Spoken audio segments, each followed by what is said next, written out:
How's it going, everybody? My name's King Coda, and welcome to another video. Now, I see you there, and you're somebody who's very confused, especially after recent updates. This is actually a video I've been meaning to make for a while with the changes coming that affected Electro and Anemo and how they deal with LML reactions, but I never got around to that. So instead, we're going to get into some LML reaction stuff in this video now.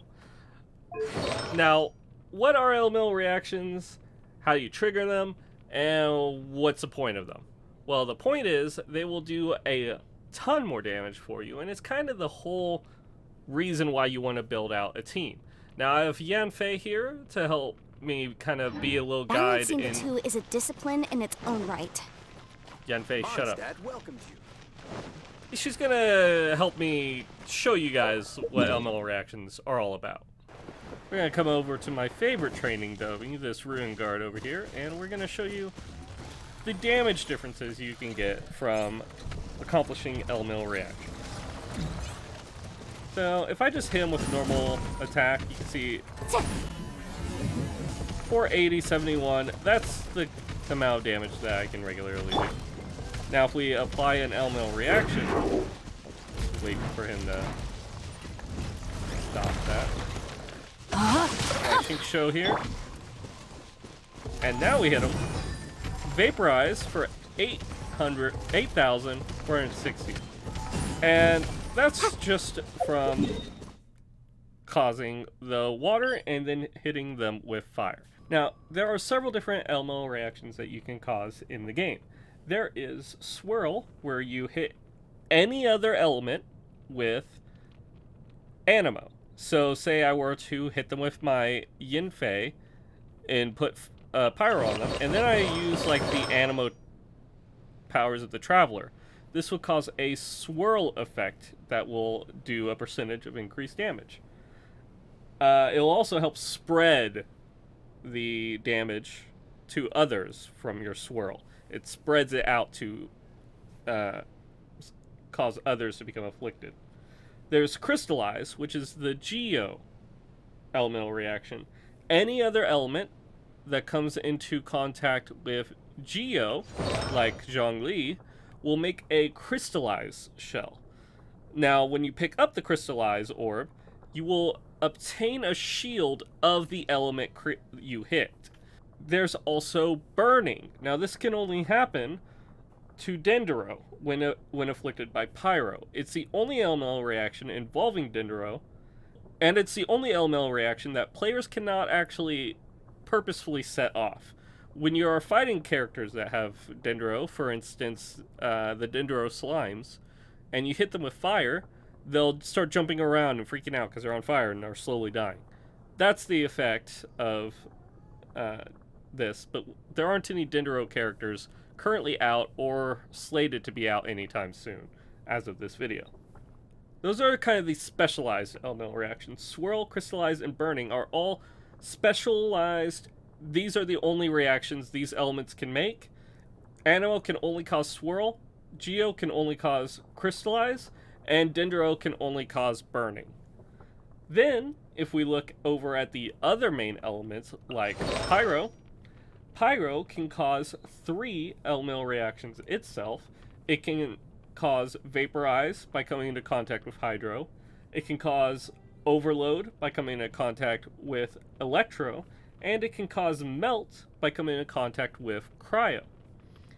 And then you have Hydro, which can cause 3 different ones. It can Vaporize, it can cause Electro Charge, and it can Freeze. And then you look at the Cryo, and it can cause 3. It can cause Melt, it can Freeze, and it causes Superconduct. So, let's take a look at these and kind of break down what they do. We'll start off with Superconduct. This is kind of the big one for your physical damage DPS. When you hit somebody with Electro, and then you hit them with Cryo, it will drop their physical resistance. This is very handy for you to be able to then go in with somebody like, for instance, Eula or Razor or Rosaria, characters that like to do physical damage, will oftentimes need to be paired then with a Cryo and Electro character in order to cause Superconduct. It's one of the more prominent, one of the more powerful as the meta currently stands abilities, since a lot of characters can resist certain elements, but it's really hard to resist physical damage. For those characters that do, you can also do melt with this by applying the Cryo and Pyro together. If you hit them with Cryo and then you hit them with Pyro, this is one of the ones that it requires you to hit them in a specific order. If you hit them with Cryo and then hit them with Pyro, it will increase damage done by 1.5 times the damage of the attack that triggers the reaction. However, if you hit them with Pyro after they've been afflicted with Cryo, it will deal Pyro damage equal to 2 times the damage of the attack that triggers the reaction. So therefore, you will get more bonus by hitting them with Pyro over Cryo. This is why you'll often want to pair someone like, let's say, Hu Tao with a Ganyu. Is a very excellent combination because Ganyu can quickly apply the Cryo with her ultimate or her taunt, and then you can swap over to Hu Tao, and you'll do a ton more damage. The next tier of reactions is going to be with the Pyro going to Hydro. So how this works is, if you put Hydro on a character, and then you hit them with the Pyro, it will increase the damage done by the attack by 1.5 times. However, if you put Pyro on them, and then you hit them with Hydro, it will increase that damage done by 2 times. This is why one of my favorite little niche combinations is actually to have Jinyan with Mona, because Mona can be a very good DPS, especially if you have constellations on her, and Jinyan is one of the best Pyro supports in the game. They can complement each other very well. You might be surprised. And then the reaction for freezing is where you apply either Cryo or Hydro, and you hit them with the other element. It doesn't matter which one hits what first. It's always the same. It freezes the enemies based on the level of the character who triggers the reaction. So if you have a level 90 character and a level 90 character, it doesn't matter. But if one character is 90 and the other one's 70, then it might be a little bit shorter time if it's the level 70 that triggers the freezing. It doesn't really matter all that much. Another interesting thing is that if you have a frozen target and you hit them with somebody that has a greatsword, it will cause a reaction known as shattering. And shattered targets have their damage resistance reduced. This is reduction even further past if you had superconducted them.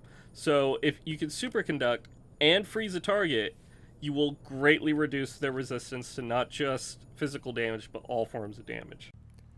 Hey, post-recording Coda here, just to let you guys know, I forgot about the Electro element for this whole video, apparently. I did mention that they're part of Superconduct in order to lower people's defenses, but they also do Overload, which is one of the most damaging LML reactions in the game. However, it does knock enemies away from you, so it's not all that good, except for on bosses that stand still, in my opinion. As well as it does Electrocharge, which is the Hydro plus Electro, which is one of the most damaging ones in the game, even more so. But it's over a longer period of time, so it's not as good. Both of these were secondhand elements compared to Melt and Vaporize, but they have been buffed as of the most recent changes to Electro. All right, back to other me talking. Now talking about Anemo, as I said before, it will react with any debuff, any elemental debuff you place on a character. This will react with and create the effect of Swirl. It deals damage to surrounding enemies and causes the reactions to spread to them, which can create even further reactions.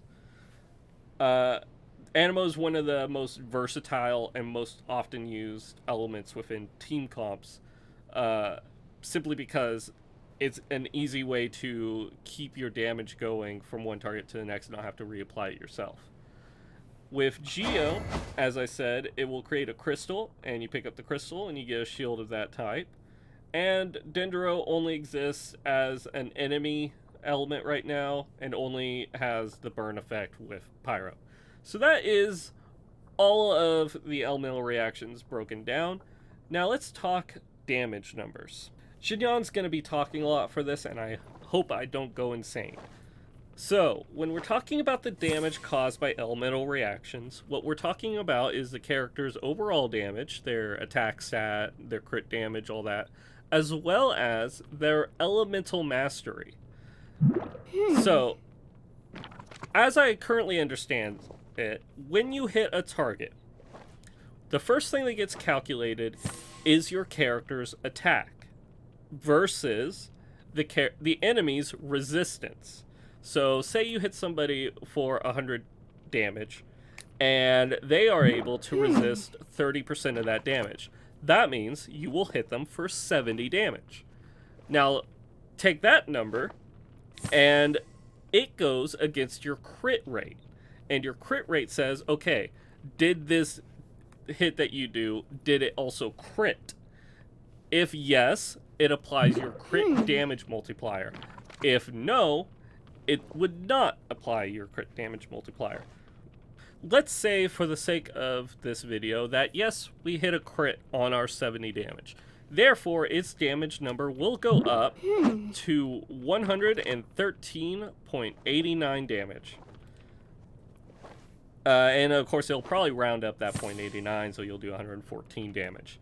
Then, what that will do is then be calculated by your elemental mastery.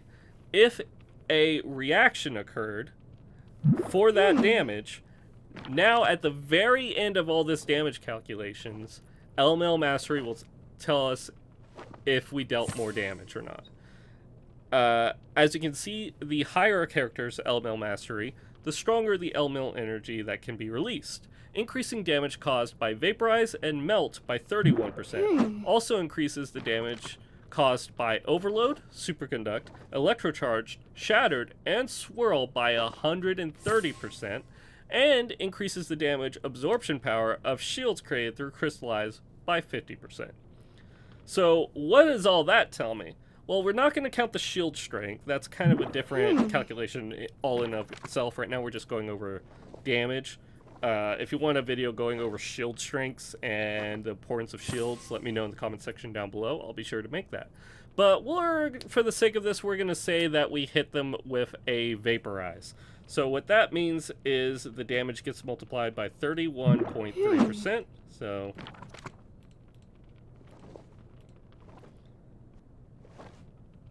wait. No. I'm dumb. Oh, then that would get added. I'm not good at math. So we're just gonna go plus 35. So it'd be 149 damage. We'll say 150 damage. It'd be what the overall damage calc for our attack that did originally 100 damage, got reduced to 70, and then after the damage, the crit damage, and the elemental reaction got boosted back up by another 60 or so into the 130 range. That's the importance of elemental mastery. Now, before the most recent update, please, Yanfei, do something other than pull a book out of space, you stupid little... So, before this update, Swirl was not really affected by your elemental mastery, it was affected by your level. Same thing for the Electro debuffs. But now the damage caused by those is greatly affected by your damage. By the way, the numbers that were being caused here, the 31... Yanfei! The 31%, 130%, all that is from the fact that my Yanfei has 178 LML Mastery. The numbers change depending on how much LML Mastery you have. So, for instance, Sucrose, which has just innately high LML Mastery, her numbers will be higher than what I was saying before. It's also why characters like Sucrose are so important, is because she can actually gift her elemental mastery to other party members. You can see here she gifts them 50 elemental mastery when she uses her E, and when she uses her Q, she can transfer another 20% of her overall elemental mastery to other characters, helping them get to higher thresholds. There are thresholds within elemental mastery. I don't really understand this math myself, and I don't think you have to really care about it, honestly.